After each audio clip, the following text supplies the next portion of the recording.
share with you just it's one approach among many to how higher education, and this is coming from the perspective as the president of Our Lady of Lake College, which, as you know, you may know, has a heritage of being a health services, previously a nursing school, a professional college, and now has programs at the master's and doctoral level, and preparing folks for service in the health professions. But it's also little known that the college provides very strong foundation in the liberal arts and in those broad-based skills that one's going to need throughout their career, regardless of what their particular focus is. So I am coming from that perspective of advocating for a very careful balance of pre-professional and traditional broad-based liberal arts education. And so I'm taking that and putting it in the context of the challenge for meeting our current workforce development challenge that is really pretty prevalent, I understand, now in the Baton Rouge area. So with that, since my arrival in Louisiana, there's been lots of media attention being given to the impending industrial boom in this greater Baton Rouge area. And as such, I see that the state's workforce training, there are workforce planning, infrastructure planning, and overall even traffic planning is being kind of pushed to its capacity. And while I hear it often being said, well, this is a good problem to have, it is a problem nevertheless. Just a few weeks ago, actually just a few weeks after assuming the duties of the presidency of Our Lady of the Lake College, I had the pleasure of serving on an LPB, Louisiana Public Broadcasting panel with Kurt Ising, the executive president of the Workforce Development Commission for the state. And he had said, we're kind of like that dog that's trying to chase the truck, and then he gets to the truck and says, now what do I do? That is probably one of the best illustrations of, yeah, it's a problem. It's a good problem to have. Just how do you handle it? Well,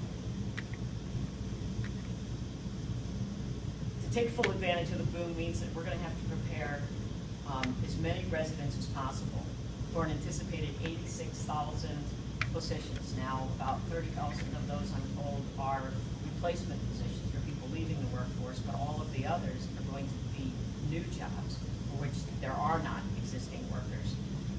And to meet this demand, we need to educate our residents, or else we're going to have to import them.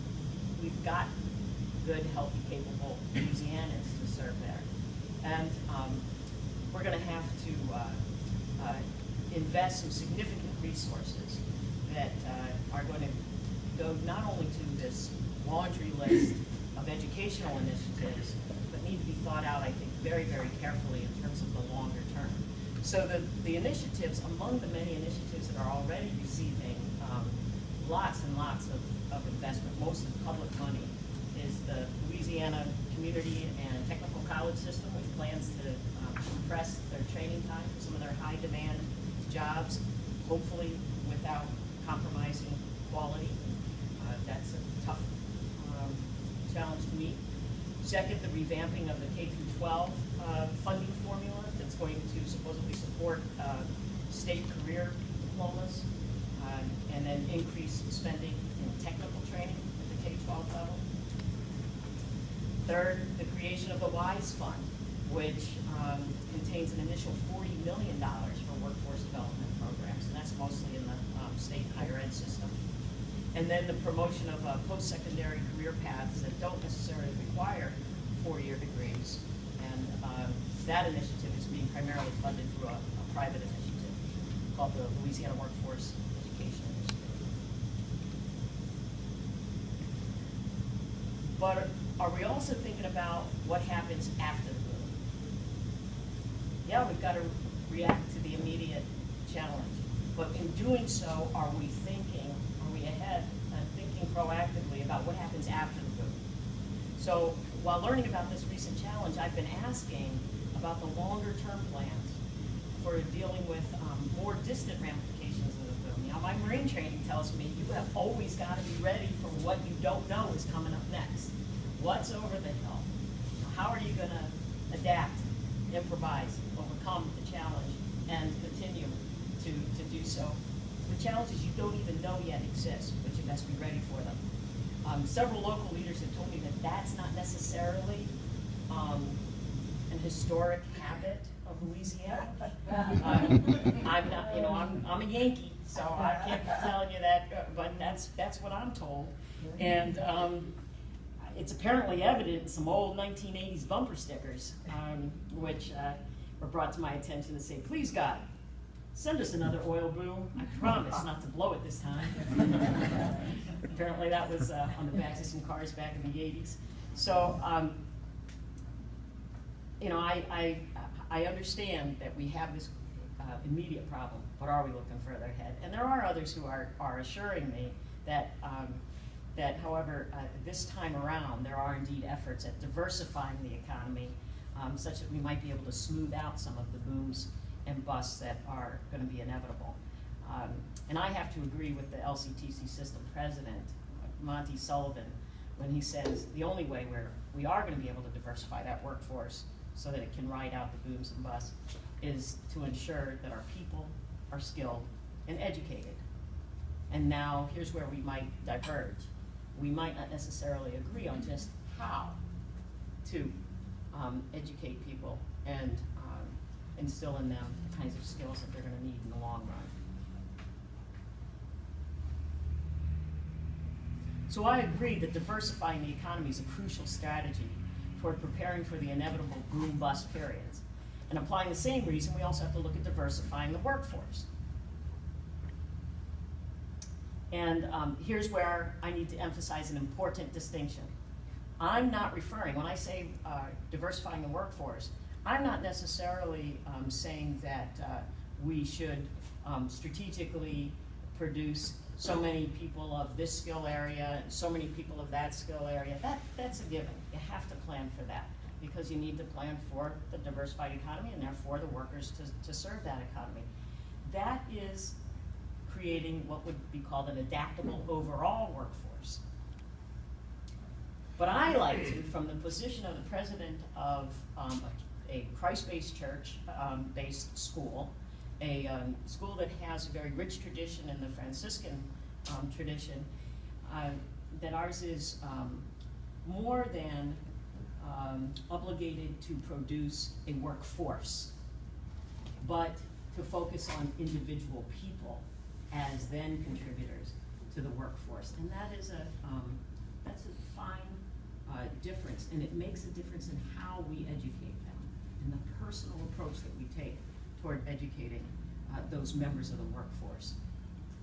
And I think that at least as important as diversifying our workforce is the development of well-balanced and adaptable individuals. So the workforce needs to be adaptable, but so do the individual members of it.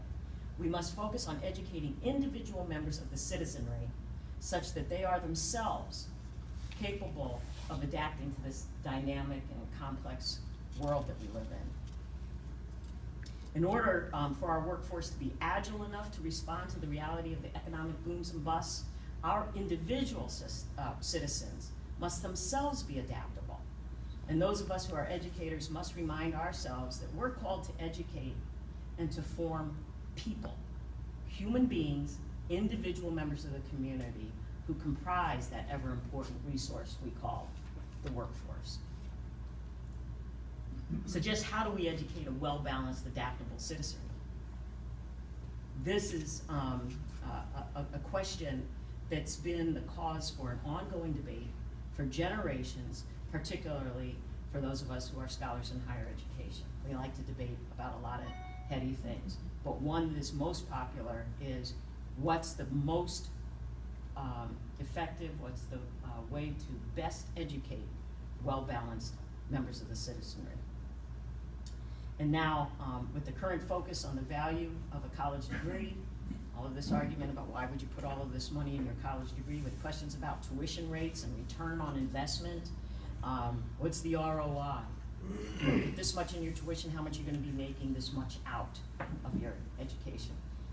Kind of a narrow approach to one's forming of their minds, hearts, and hands. In my, again, this is my approach that I've been asked to bring to Our Lady of the Lake College. There's arguments about whether a college education is either a private benefit, or is it a public good, or is it both? And we are not about to achieve consensus anytime on those questions. It's been going on since we founded church-based private institutions in New England, those Yankee schools, Princeton, Harvard, Yale, right? And then when we started founding land-grant institutions like LSU, and still trying to find somebody who knows how to spell that. Get it? Okay. These diverse responses, though, are rich, and they're precisely why the United States boasts such great diversity among our colleges and universities. Thank goodness we have a choice, at least still now. Now, there are some forces at B that would say we shouldn't have a choice, that everything should be mandated in a very centralized kind of standard way. But right now, we still have a very broad choice of different colleges and universities to send our children or ourselves to attend. So therefore, as a president of just one of these many schools, my response to this question, how do we educate best for the workforce, is just one of those diverse responses. It's certainly shared by many in higher ed, but not by all.